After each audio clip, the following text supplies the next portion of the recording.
Assalamualaikum warahmatullahi wabarakatuh. Perkenalkan, nama saya Sania Putri dari kelas 20 Manajemen A dengan NPM 20401009. Di sini saya akan menjelaskan tentang 3 hal pokok terbentuknya komunikasi dan memberikan contoh tentang 7 gangguan dan rintangan komunikasi antar manusia. Yang pertama, hal pokok terbentuknya komunikasi dibagi jadi 3. 1. Komunikasi sebagai proses. Jika komunikasi dipandang sebagai proses, maka komunikasi yang dimaksud adalah suatu kegiatan atau aktivitas yang berlangsung secara dinamis. Yang dimaksud dengan adanya komunikator si pemberi informasi dan komunikan si penerima informasi.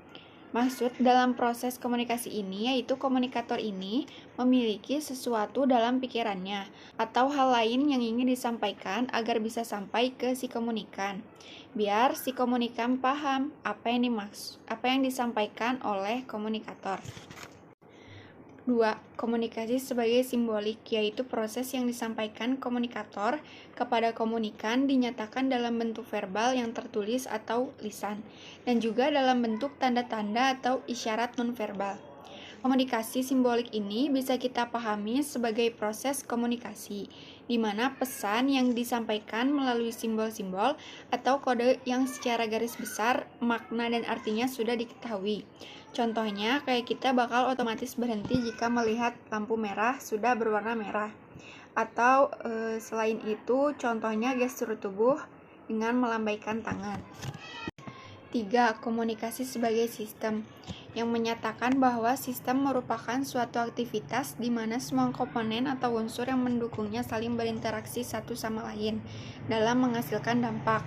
Dalam proses komunikasi yang sederhana terdapat 3 elemen yang muncul, yaitu sumber pesan, dan penerima pesan. Dari ketiga elemen yang sederhana ini terbentuklah sebuah sistem yang dinamakan sistem komunikasi. Sistem komunikasi yang terbentuk pada kehidupan manusia menyangkut 2 individu yang saling bertukar pesan.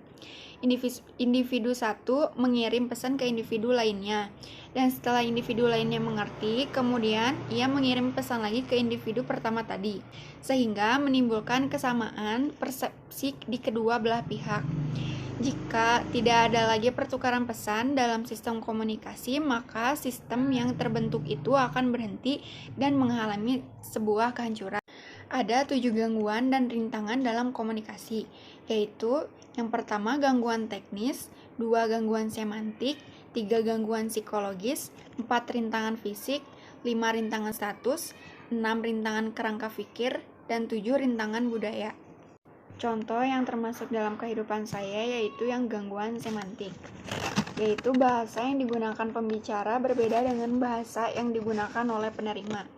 Contohnya ada orang Sulawesi Tenggara berbicara bahasa Bugis kepada orang Jawa yang berbicara bahasa Jawa. Maka orang Jawa tersebut akan kebingungan. Sekian dari saya. Wassalamualaikum warahmatullahi wabarakatuh.